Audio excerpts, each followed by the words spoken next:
Historias de la economía.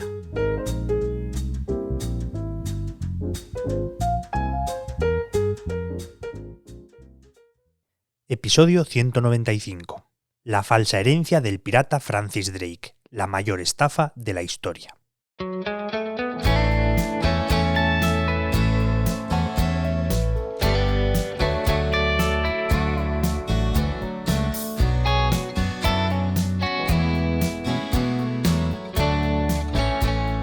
La estafa de la falsa herencia y todas sus derivadas, tan populares hoy en Internet, tienen en realidad siglos de historia. Fraudes en los que el tramposo ofrece acceso a una gran herencia, pero que necesita una pequeña inversión inicial para desbloquear los trámites necesarios. También se le conoce como la estafa del príncipe nigeriano, por ser la versión más popular en las últimas décadas, pero una de las más famosas de la historia es la de la herencia de Francis Drake, el famoso pirata inglés que murió sin dejar descendencia conocida. Esta supuesta ausencia de herederos facilitó que durante siglos, casi desde la muerte del bucanero, muchos tratasen de engatusar a sus víctimas haciéndoles creer que les correspondía una parte de su cuantiosa fortuna. Pero nadie llegó tan lejos como Oscar Hartzell, un agricultor de Illinois que se convirtió en uno de los mayores estafadores de la historia de Estados Unidos teniendo en cuenta el número de víctimas. Este tipo nació en 1876 en un pueblo de las praderas de Illinois, hijo de padres agricultores que cultivaban maíz y criaban cerdos. Siendo adolescente dejó los estudios para dedicarse a la ganadería. Tuvo una vida repleta de altibajos con éxitos y fracasos. Trabajó mucho e hizo grandes inversiones, incluyendo la propia herencia que recibió de su padre tras su muerte. Unas salieron bien y otras mal. Tan mal que en 1915 estaba arruinado. Hasta que un día recibió noticias de su madre. Había hecho una inversión que creía que podría solucionar todos los problemas de la familia.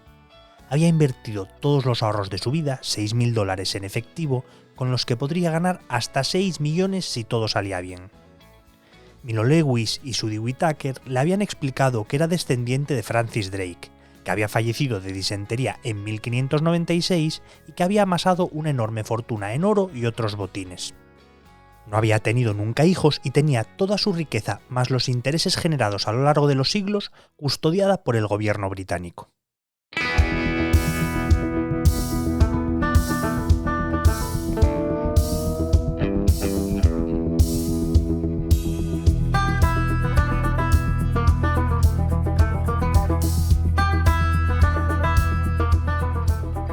Contaban con un árbol genealógico falso, perfectamente elaborado, que seguía el rastro de un supuesto descendiente que había emigrado de Inglaterra a Estados Unidos en el siglo XVIII, que les llevaba hasta un tal George Drake, que casualmente era primo de la madre de Oscar Hartzell.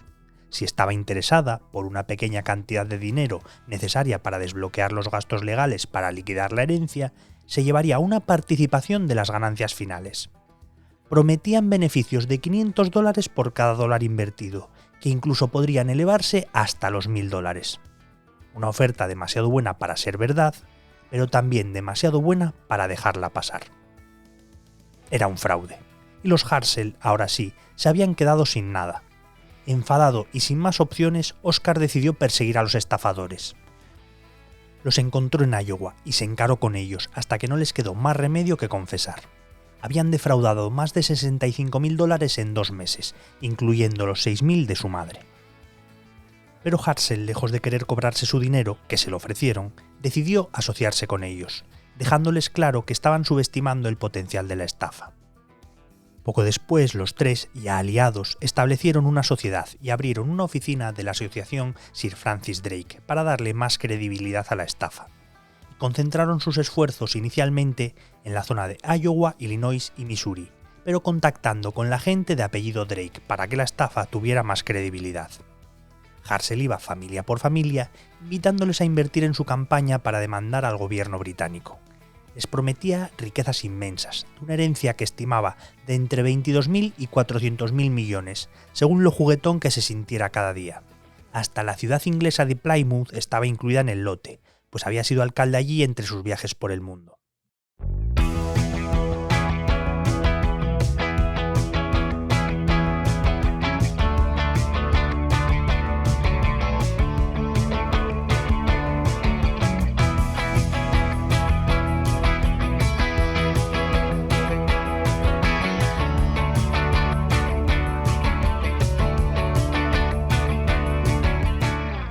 Les iba tan bien que acabaron ampliando el radio de acción a otros estados del país y a personas que no se apellidasen Drake. Cayeron miles y miles de personas de todo tipo, desde gente común que invertía los ahorros de toda su vida hasta jueces, funcionarios o mujeres de la alta sociedad. Eran muy convincentes. Tenían tanto trabajo que empezaron a reclutar nuevos agentes que les ayudaran a recaudar los fondos que estaban consiguiendo. Algunos de estos empleados sabían que se trataba de una estafa y otros confiaban en lo que les contaban. Con el engranaje de la estafa funcionando con la precisión de un reloj, Harsel se muda a Inglaterra, tanto para dar más credibilidad a la estafa como para evitar las miradas del FBI, que ya le estaba siguiendo la pista. En Londres vivía a todo lujo, con el dinero que sus agentes le enviaban desde Estados Unidos y que no dejaba de crecer y crecer. Desde la orilla del Támesis, Harsel enviaba cartas a las familias que habían confiado en él, contándoles cómo evolucionaba el proceso de reclamación de la herencia y todas las dificultades que estaba encontrando. Utilizaba un estilo muy campechano y muy convincente que tenía a los estafados encantados y cada vez más convencidos. Empezó siendo un movimiento especulativo y casi acabó convirtiéndose en una causa sagrada. Tanto que, por ejemplo, cuando el FBI está investigando y a través del Ministerio de Interior de Reino Unido confirman que no existe una herencia no reclamada de Sir Francis Drake, ya que la recibió su esposa, a las familias afectadas les dio igual. Las donaciones no se detuvieron. Cuando el estado de Iowa intentó elevar el caso al gobierno estadounidense, fueron los propios afectados y partidarios de Harsel los que les detuvieron, diciendo que podían donar su dinero a quien les diera la gana.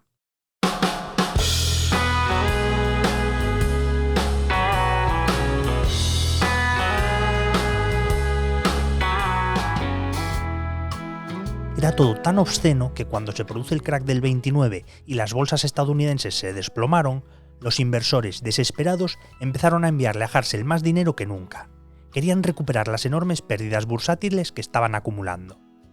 En el momento álgido del fraude, en 1932, recaudaba $20.000 al mes, que sus agentes enviaban a Londres, donde era gastado casi de inmediato. El problema para Harsel es que con la crisis muchas de las estafas habituales desaparecen, así que los numerosos agentes de la ley pueden ponerse a investigar su caso. Hasta ese momento no lo habían tenido fácil, porque nadie estaba dispuesto ni a denunciar la situación, ni a testificar contra él, ni nada.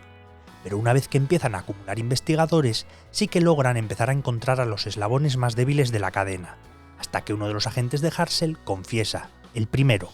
Fueron varios los que acabaron reconociendo el fraude, aunque fueron muchos más los que confiaban en el estafador. Empiezan las detenciones hasta que, en colaboración con Scotland Yard, en Londres acaban capturando al propio Harsel en 1933. Tras un largo juicio, para el que contó con abogados pagados por las donaciones de sus seguidores, que no dejaban de llegar, fue condenado en 1934 a 10 años de cárcel y a una multa de $2.000, y después fue deportado a Estados Unidos. Empezó a cumplir su condena en una cárcel de Kansas e incluso en prisión siguió recibiendo donaciones de sus seguidores. Pero en algún momento empezó a perder la cabeza, con delirios en los que se creía que era el propio Francis Drake o que tenía una fortuna de $260.000 millones. Finalmente se le diagnosticó esquizofrenia y fue trasladado a un hospital psiquiátrico, donde acabó perdiendo la vida en 1943 por un cáncer. En estos casos siempre es complicado calcular las cifras exactas, pero se estima que habría estafado unos $800.000. En cuanto a la gente que cayó en su fraude, se especula que fueron entre 70.000 y 100.000 personas, muchas de las cuales siguieron creyendo en él hasta el fin de sus días.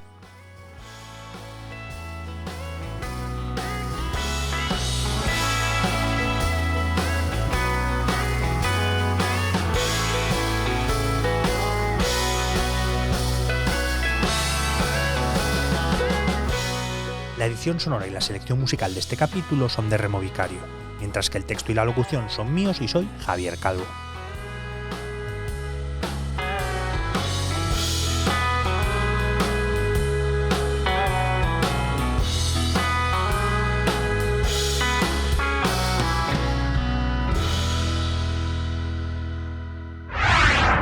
El Economista Podcast.